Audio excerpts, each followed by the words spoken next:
Voluntarily service কিন্তু সবাই দিতে পারে, সেখানে কিন্তু আটকাবার কোনো জায়গা নেই কারো। এই স্বেচ্ছাশ্রম কারা দেবে?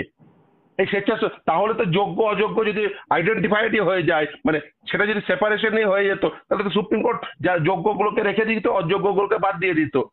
এই আইডেন্টিফাইড হয়নি। আপনি যাকে মুখ্যমন্ত্রী বলতে পারবেন যে কারা কারা যোগ্য? তাহলে যে অযোগ্য সেও কি পড়াবে?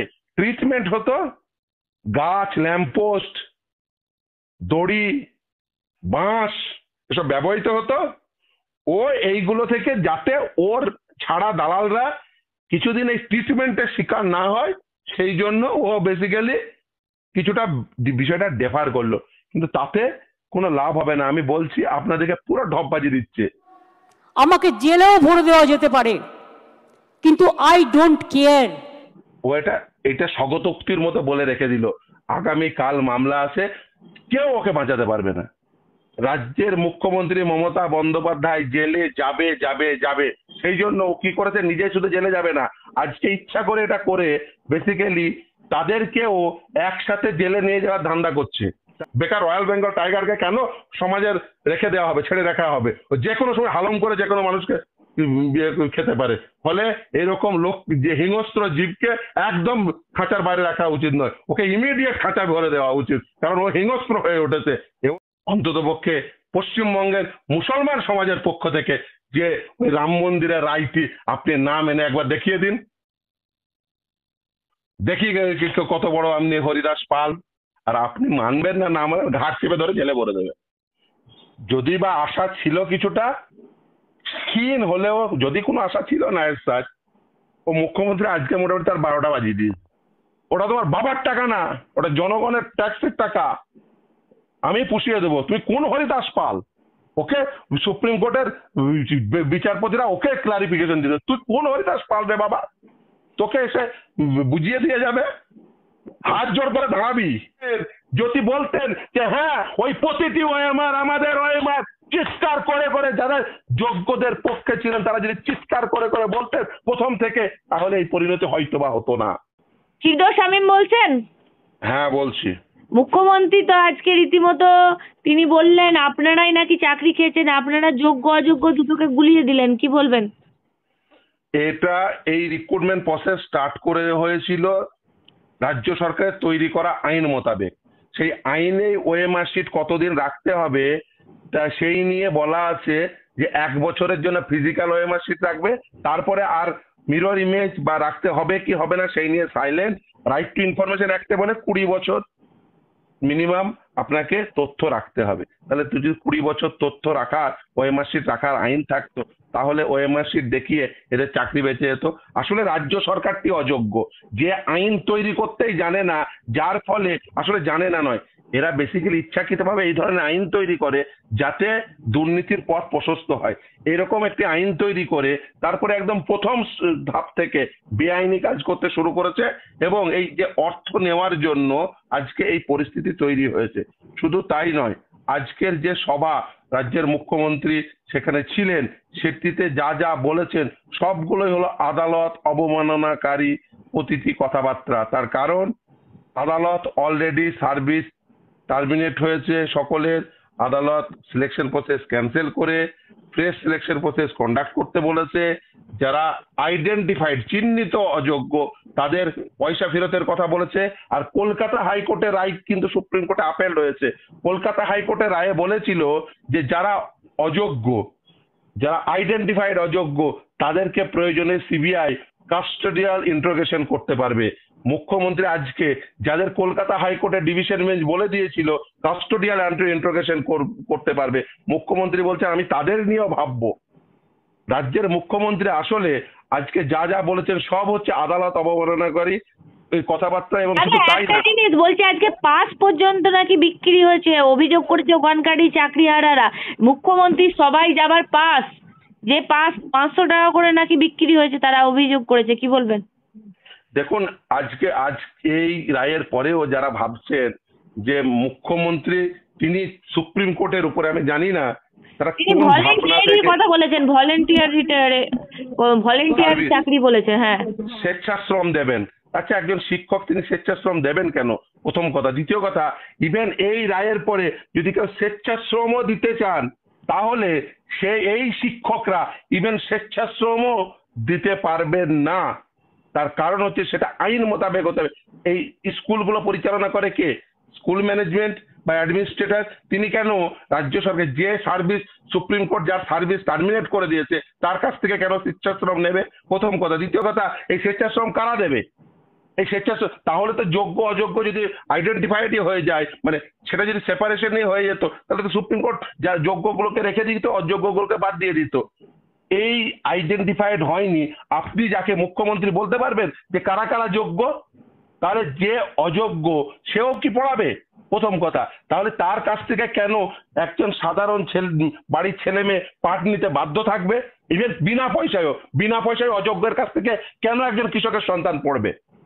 রাজ্যের মুখ্যমন্ত্রী তার বাড়ির ছেলে মেয়েদের, তার ভাই ভাইপোদের ছেলে মেয়েদের কি ওই সাদা কাতার মাস্টারদের কাছে পড়াবেন? আপনার বাড়ির ছেলে মেয়েরা ভালো স্কুলের শিক্ষকদের কাছে পড়বে, আর গ্রামের সাধারণ কৃষক পরিবারের সন্তানরা তারা ওই সাদা কাতার মাস্টারদের কাছে পড়বে? এই কথা আপনি বলতে মুখ্যমন্ত্রী চাইছেন? বলছেন 2022 থেকে আপনারা নোংরা খেলা শুরু করেছেন, যাত্রাপালার মাধ্যমে আপনারা সব ভুলাচ্ছেন। দেখুন, মুখ্যমন্ত্রী এই চুরিটা যদি না করতেন তাহলে একজনেরও চাকরি যেত না। এই চাকরি যাওয়ার জন্য দায়ী হচ্ছে রাজ্যের মুখ্যমন্ত্রী মমতা বন্দ্যোপাধ্যায় এবং তার দলবলেরা। তার কারণ এরা চুরি করেছে। তুমি চুরি করবে, চোরকে চোর বলা যাবে না। জনগণের সাধারণ গরিব বাড়ির ছেলেদের সাদা খাতার মাস্টারের কাছে তুমি পড়তে বাধ্য করবে। জনগণের ট্যাক্সের টাকায় তোমার দলের লোকজনেরা যাদের কাছ থেকে কাঁড়ি কাঁড়ি টাকা নিল ঘুষ হিসাবে, চাকরি বিক্রি করার টাকা হিসেবে, তাদের টাকাগুলো তাদের বাড়িতে রেখে দিতে হবে। তাদের একেবারে বড় বড় বাড়ি তৈরি হবে, গাড়ি তৈরি হবে, তারা স্বাচ্ছন্দ্যে জীবনযাপন করবে। আর গরিব বাড়ির ছেলেমেয়েরা তারা ওই সাদা খাতার মাস্টারদের কাছ থেকে যারা চাকরি কেনে নেয় তাদের জিতকার, মুখ্যমন্ত্রী বলছেন।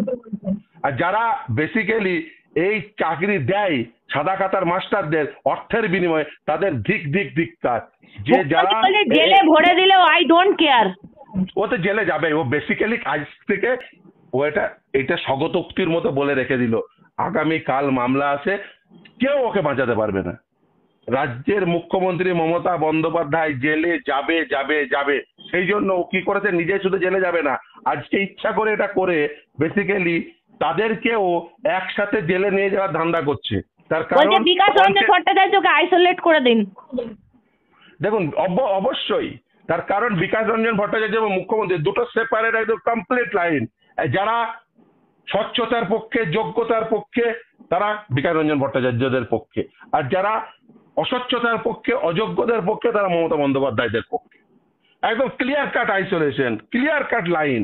তার কারণ আজকে যারা যোগ্য বলছে, আমি একেবারে পরিষ্কার করে বলে দিই যে কেন এই যোগ্য অযোগ্য সেপারেশন হলো না, এটা বুঝে নেওয়া প্রয়োজন। তার কারণ অরিজিনাল ওএমআরও নেই, মিরর এমএলও নেই।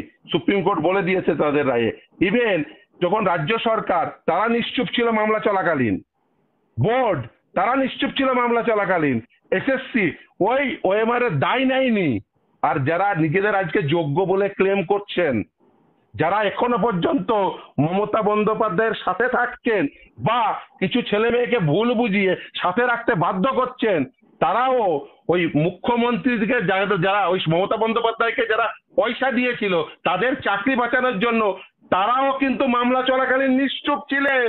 যদি বলতেন যে হ্যাঁ ওই প্রতিটি ওএমআর আমাদের ওএমআর, চিৎকার করে যারা যোগ্যদের পক্ষে ছিলেন, তারা যদি চিৎকার করে বলতেন প্রথম থেকে, তাহলে এই পরিণতি হয়তো বা হতো না। কিন্তু তারা তখন ছিলেন কি নিশ্চুপতার দলে। নিশ্চুপ থেকে ভেবেছিলেন নিজেদেরটাও বাঁচবে, আর সঙ্গে মমতা বন্দ্যোপাধ্যায়রা যারা পয়সা নিয়েছেন যাদের কাছ থেকে, তাদেরটাও বেঁচে যাবে। ভাইদের নাইয়া পার লাগিয়ে দেবেন। ভাইদের নাইয়া পার হবে না, অযোগ্যদের নাইয়া পার কোনোদিনই হতো না। কিন্তু এইটা স্বীকার না করে নিজেদেরকেই বিপদে ফেলেছেন। এই যদি ওএমআর শিট স্বীকার করে নিতেন যে ওটাই অরিজিনাল ওএমআর শিট, ওটাই হার্ড কপি নেই, ওই মিরর ইমেজই আমাদের কপি, কেউ স্বীকার করেননি। তখন আমরা চিৎকার করে গলা ভেঙে গিয়েছে, বলেছি ওটা অরিজিনাল ওএমআর শিট প্রমাণ করতে কি না করেছি। তখন কেউ সঙ্গে ছিলেন না। তখন ভেবেছিলেন না না ওই বন্ধুদের সাথে সঙ্গে থাকি, ওই আনটেন্টেডরা ওরা বলছে ওটা অরিজিনাল না, আমরা নিশ্চুপ থাকবো, তাহলে ওদেরও নাইয়া পার হবে, আমাদের তো নাইয়া পার হবেই। বলছে আম আর তাও আমড়া নাইয়া পার এক হয়নি। নয়, মুখ্যমন্ত্রী বলছেন দাদা আম গাছে কখনো আম ফলে, এই আমড়া গাছে কখনো আম ফলে না, তাই Exactly. এই কেসটা আমরা লড়বো রয়্যাল বেঙ্গল টাইগারের মতো লড়বো। একদম ওকে এরপরে এটা বলার পরে একদম ওকে জেলের বাইরে রাখা উচিত না, ওকে তো অন্তপক্ষে খাঁচায় ভরে দেওয়া উচিত। বেকার রয়্যাল বেঙ্গল টাইগারকে কেন সমাজের রেখে দেওয়া হবে, ছেড়ে রাখা হবে? ও যে কোনো সময় হালম করে যে কোনো মানুষকে খেতে পারে। ফলে এরকম লোক যে হিংস্র জীবকে একদম খাঁচার বাইরে রাখা উচিত নয়, ওকে ইমিডিয়েট খাঁচায় ভরে দেওয়া উচিত, কারণ ও হিংস্র হয়ে উঠেছে এবং ও এতদিন ধরে টাকা খেয়েছে। এবার যেহেতু ও টাকা খাওয়ার জন্য সকলের চাকরি খুব স্বাভাবিকভাবেই চলে গেছে, এরপরে ও আরো কিছু খাওয়ার জন্য প্রেস সিলেকশন প্রসেসে আরো কিছু খাওয়ার জন্য ও আরো হিংস্র হয়ে উঠেছে সামনে 26-এর ইলেকশন। সেই জন্য এইরকম হিংস্র জীবকে এক মুহূর্তের জন্য খাঁচার বাইরে বলছে রাখবে না। সবাইকে অযোগ্য বলার অধিকার দিল কে? আপনাদের চাকরি বাতিল করার কেন করলেন এই ধরনের কাজ? কারা অধিকার দিল? শিক্ষা ব্যবস্থাকে ভাঙার চক্রান্ত মুখ্যমন্ত্রী বলছেন। দেখুন, যোগ্যদের একজনেরও চাকরি যেত না যদি একটা অযোগ্যের চাকরি চলে যেত। সেই অযোগ্যটা হচ্ছে রাজ্যের মুখ্যমন্ত্রী মমতা ব্যানার্জি। ওই অযোগ্যটার যদি চাকরিটা না থাকতো, ওই অযোগ্যর জায়গায় যদি বুদ্ধদেব ভট্টাচার্য, জ্যোতি বসু বা বিকাশ রঞ্জন ভট্টাচার্য হতো, তাহলে এই দিন দেখতে হতো না। দুর্ভাগ্য হলো ওই পদে একজন অযোগ্য, দুর্নীতিগ্রস্ত, দুর্নীতিপরায়ণ, আপাদমস্তক, নির্লজ্জ বসে গেছে। ফলে একজন অযোগ্য, নির্লজ্জ, দুর্নীতিপরায়ণ ব্যক্তি মুখ্যমন্ত্রীর পদে বসার জন্য আজকে যোগ্য অযোগ্য উভয়ের চাকরি গেছে। আর উনার অসীম লোভ, উনি টাকা দিলে যা ইচ্ছা তাই করতে পারে। বলছে আমি টাকা বেঁচে ছাড়া কিচ্ছু থাকাকালীন যোগ্য চাকরি প্রার্থীদের চাকরি কেড়ে নিতে দেবো না, প্রতিশ্রুতি মুখ্যমন্ত্রীর। দেশের সুপ্রিম কোর্ট, সর্বোচ্চ ন্যায়ালয় অলরেডি রায় দিয়ে দিয়েছে, সেটা মানতে হবে। আপনাকে উদাহরণ দিয়ে বলে দিই, পরিষ্কার হয়ে যাবে। দেশের সর্বোচ্চ ন্যায়ালয় রায় দিয়েছে বাবরি মসজিদের যেখানে ছিল সেখানে রাম মন্দির হবে। অনেকের রায় পছন্দ হয়নি, রায় নিয়ে 5টা কথা বলা আছে, কিন্তু সে বাবরি মসজিদের জায়গায় রাম মন্দির তৈরি হয়েছে। রাজ্যের মুখ্যমন্ত্রী যদি এই ক্ষমতা থাকে যে দেশের সর্বোচ্চ ন্যায়ালয়ের দেয়া রায় তিনি না মেনেও তিনি বহাল তবিয়তে থাকবেন, তাহলে রাজ্যের মুখ্যমন্ত্রীকে আমার বিনীত নিবেদন, অন্ততপক্ষে পশ্চিমবঙ্গের মুসলমান সমাজের পক্ষ থেকে যে ওই রাম মন্দিরের রায়টি আপনি না মেনে একবার দেখিয়ে দিন। দেখি কত বড় আপনি হরিদাস পাল। আর আপনি মানবেন না, না মানেন, ঘাট চেপে ধরে জেলে ভরে দেবে, ঘাট চেপে ধরে জেলে ভরে দেবে। ওই ক্রিমিনাল কন্টেম্প্ট কি আপনি বোধহয় এগুলো জানেন না। একবার খেয়েছিলেন, আজকে বিকাশ রঞ্জন ভট্টাচার্য হুঁশিয়ারি দিয়েছেন। ক্ষমা চেয়ে বাড়ি এসেছিলেন, ওকে বলেছিল কথা বলতে সাবধান থাকতে। ও তো জানে না, ওর ফল এতদিন ধরে বুঝেছে, ও ভেবেছে ক্ষমতা পেয়ে গেছিস, ভোট পেয়ে গেছি মানে যা ইচ্ছা তাই করতে পারবো। আইনের শাসন, আইন মেনে শাসন করতে হবে। কিন্তু দুর্ভাগ্য হলো গন্ড মূর্খরা মাথার উপরে বসে পড়েছে। একে ও কিছু বোঝে না, ও 2-4 লাইন কিছু বোঝে না। আমি তো বলেছি ওর 4 লাইন নোটিশ দেওয়ার ক্ষমতা নেই। এই যে প্রেস সিলেকশন নিয়ে ওর দলের এক সাংসদ আইনজীবী যা বলেছে, ওই নোটিশ যদি আসে, আমি বলেছি 1 মিনিট 1 সেকেন্ড লাগবে না। সে বলেছে, ভিডিও করে সে বলেছে যে ওই শুধুমাত্র অ্যাপয়েন্টেড যারা তারা। কল্যাণ ব্যানার্জি, অভিষেক মনু সিংভি, উনি বলেছেন কপিল সিব্বল সব রাজ্যের আমার প্যানেলের আইনজীবীরা লড়বেন। আগে কারা লড়েছিল? আগে কি অন্য কেউ এসে লড়েছিল দেখি? আগেও তো তারাই লড়েছিল। এই যে যখন মামলা চলে, কারা লড়েছিল? যদি বা আশা ছিল কিছুটা ক্ষীণ হলেও, যদি কোনো আশা ছিল না, ও মুখ্যমন্ত্রী আজকে মোটামুটি তার 12টা বাজিয়ে দিয়েছে। বেসিক্যালি উনি আসলে এইটা করে উনি বেসিক্যালি কি চাইছেন কেউ বুঝতে পারছেন না। আসলে উনি যেটা চাইছেন যে টাকা খাওয়া হয়ে গেছে, আবার সামনের মাস থেকে বেতনও দিতে হবে না, আবার নতুন সিলেকশনে আবার কিছু টাকা তো বাজার থেকে তুলে নেবো।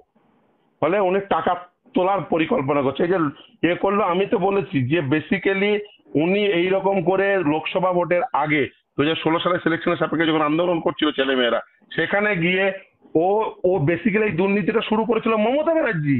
প্রথমে ছেলে মেয়েদের র্যাঙ্ক জাম করে চাকরি দেওয়া, ওই যে কমিটি তৈরি করা, 5 সদস্যের কমিটি, 5 সদস্যের কমিটির মধ্যে 5 জন সরকারি অফিসিয়াল, 5 জন ছাত্রছাত্রীদের মধ্যে থেকে এই 5 জনকেই দুর্নীতিগ্রস্ত হয়েছে চাকরি দিয়েছিল। এখন যারা নেতা হয়েছেন তাদেরও বলি ইনসানের পরিণতির কথা মাথায় রাখবেন, দয়া করে 2 নম্বরই চাকরি নেবেন না।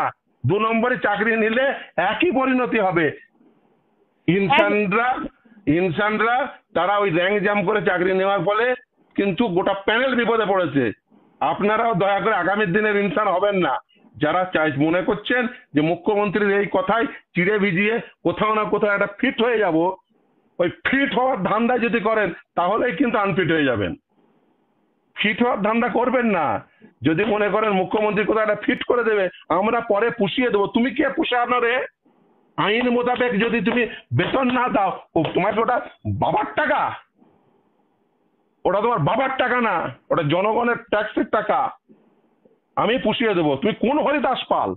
ওকে সুপ্রিম কোর্টের বিচারপতিরা ওকে ক্লারিফিকেশন দিল, তুই কোন হরিদাস পাল রে বাবা? তোকে এসে বুঝিয়ে দিয়ে যাবে, হাত জোর করে দাঁড়াবি, তুই কোন হরিদাস পাল? তোকে এসে বুঝিয়ে দিয়ে যাবে বাবা।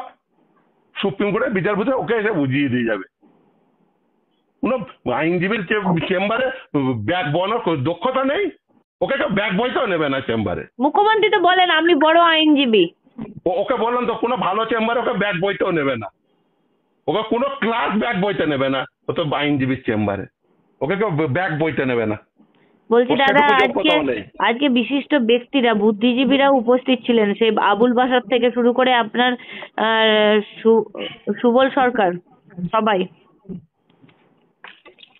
তেল মারার জন্য ছিলেন। প্রথম কথা এই সভাতে যা যা বলেছেন। বলছি সুবল সরকার আর আবুল বাসারদের কি চাকরি গেছে? আমি জিজ্ঞাসা করছি, যেহেতু এটা মঞ্চটা চাকরি প্রার্থীদের ছিল।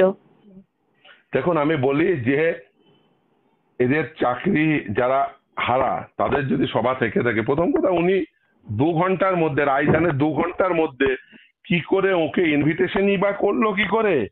আর এই এত তাড়াতাড়ি কিভাবে এই অর্গানাইজেশন হলো, এই অর্গানাইজড হলো, কিভাবে এরা একত্রিত হলো? এই তো আমি তো তাদের শুনছি, তাদের মধ্যে থেকে কেউ ঢুকতে পায়নি বলে বিক্ষোভ, কেউ কারা এসছে একদম আমাদের ক্যামেরার সামনে লোকেরা জানিয়েছে, একদম আমাদের ক্যামেরার সামনে, যে পাসগুলো নাকি বিক্রি হয়েছে, বিলি হয়েছে, তৃণমূলের শিক্ষা সেল বিলি করেছে। তাহলে এই যদি পরিস্থিতি হয়, আসলে বেসিক্যালি বাজার থেকে তো তৃণমূল টাকা তুলেছে এই জন্য যাতে এই যে চাকরি, দেখুন চাকরি সকলের চলে গেছে, চাকরি ও বেসিক্যালি এটা বলে এই যে দালালরা, তৃণমূলের নেতারা যে ওদের যে মানে এই যে টাকা আদায়ের জন্য যা যা ট্রিটমেন্ট করতো, ও বেসিক্যালি আজকে সভা করে ওর নিজেদের লোকদের ডেকে নিয়ে আজকে সভা করে ওই যাতে ওই ট্রিটমেন্টটা না হয় তার বন্দোবস্ত করলো। তার কারণ ওই সকলকে আশা দিয়ে রেখে দিল যে দেখো করেছি। আমি বলছি একজনেরও সুপ্রিম কোর্ট রায় দেওয়ার পরে ওই রায় আর অল্টার হওয়ার সম্ভাবনা প্রায় নেই বললেই চলে। ফলে এদের চাকরি গেছে, যারা টাকা দিয়েছেন আমি তাদের বলছি যে টাকা আদায় করে নিন। এ মিথ্যা কথা বলছে, ইভেন ভলেন্টারি সার্ভিসেও কন্টেম্পচুয়াস অ্যাক্ট, ভলেন্টারি সার্ভিসও দিতে পারবেন না। এ মিথ্যা কথা বলছে, বেসিক্যালি ঢপবাজি করছে। বেসিক্যালি কারোর এই যে আমরা পুষিয়ে দেবো, কি করে পোষাবে? সরকারি টাকা পুষিয়ে দেবে? তুমি কিভাবে পোষাবে?